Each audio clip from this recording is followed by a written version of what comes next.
আজকে সুপ্রিম কোর্টে যে প্রশ্নটা এখন সবথেকে বড় করে দেখা দিয়েছে, এইটাই তো ছিল একটা বড় দাবি যেটা উঠছে বিভিন্ন মহল থেকে এবং যার পরিপ্রেক্ষিতে মামলাও হয়েছে যে এবং যোগ্য এবং অযোগ্য এদেরকে কেন আলাদা করা হলো না।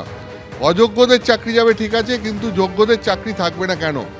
এখন এই পরিপ্রেক্ষিতে মামলা শুনানি হচ্ছে যে যোগ্য এবং অযোগ্যদের আলাদা কিভাবে করা যাবে। তাতে প্রধান বিচারপতি আজকে যে মন্তব্য করেছেন তার পর্যবেক্ষণে সেটা অত্যন্ত গুরুত্বপূর্ণ। তিনি বলছেন যে ওএমআর সিট যেগুলো সেগুলোকে সব নষ্ট করে দেওয়া হয়েছে, তাহলে যোগ্য অযোগ্য আলাদা করবেন কি করে, এই প্রশ্ন আজকে সুপ্রিম কোর্টের প্রধান বিচারপতি তুলেছেন। অর্থাৎ যোগ্য এবং অযোগ্য তাদেরকে আলাদা করতে গেলে যার ভিত্তিতে করতে হবে তার সেটা মূল হচ্ছে ওএমআর সিট, কিন্তু যেহেতু যেগুলো আসল ওএমআর সিট সেগুলো নষ্ট করে ফেলা হয়েছে, তাহলে প্রধান বিচারপতি সুপ্রিম কোর্টের প্রধান বিচারপতির প্রশ্ন যে তাহলে আলাদা করা সম্ভব হবে কি করে, কারণ আসল ওএমআর সিটই তো নেই। এখন প্রধান বিচারপতি যেটা তারপরে আর একটা মন্তব্যে বলেছেন যে এত সংখ্যক চাকরি বাতিল এটা একটা বড় সিদ্ধান্ত, যদি আদালতের কাছে অন্য কোনো উপায় না থাকে তাহলে এই ধরনের সিদ্ধান্ত গ্রহণ করতে হয়। দুর্নীতির সুবিধাভোগী কারা সেটা দেখতে হবে। অর্থাৎ প্রধান বিচারপতি যেটা আজকে সুপ্রিম কোর্টের প্রধান বিচারপতি যেটা বলতে চাইছেন বা যেটা বলছেন তিনি, যে এত অংশের চাকরি বাতিল এটা নিঃসন্দেহে একটা বড় সিদ্ধান্ত এবং আদালতকে এই ক্ষেত্রে যদি তার আদালতের অন্য কোনো উপায় না থাকে তাহলে এই ধরনের সিদ্ধান্ত গ্রহণ করতে হয়। অর্থাৎ তিনি মনে করছেন যে কলকাতা হাইকোর্টের আর হয়তো অন্য কোনো ধরনের সিদ্ধান্ত নেওয়ার উপায় ছিল না, কলকাতা হাইকোর্টের কাছে এই রাস্তা ছিল না যে অন্য কোনো ধরনের সিদ্ধান্ত নেওয়া যায়, এবং সেই কারণেই কলকাতা হাইকোর্ট এই সিদ্ধান্ত নিয়েছে এবং সকলের চাকরি বাতিল করেছে।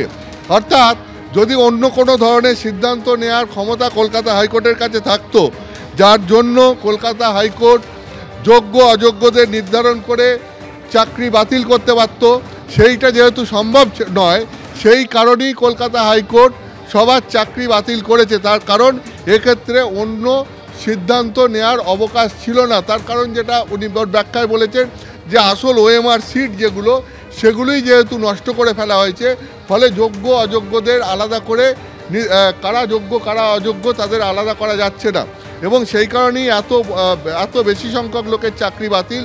সেই চাকরি বাতিলের সিদ্ধান্ত কলকাতা হাইকোর্টকে নিতে হয়েছে এবং নেয়ার ক্ষেত্রে যেহেতু কোনোভাবে উপায় ছিল না তাই নিতে হয়েছে।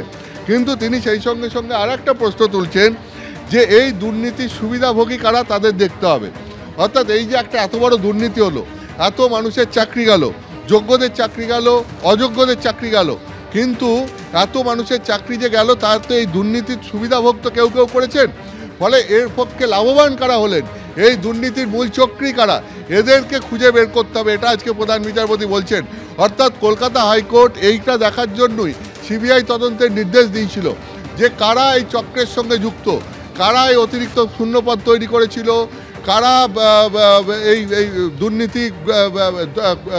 দুর্নীতির সাহায্যে অযোগ্য প্রার্থীদের চাকরি দিয়েছিল, অর্থাৎ এই চক্রটা কিভাবে চলেছিল, কারা এই দুর্নীতির সাহায্যে চাকরি পেয়েছিল, এই সমস্ত যে কলকাতা হাইকোর্টের নির্দেশে ছিল।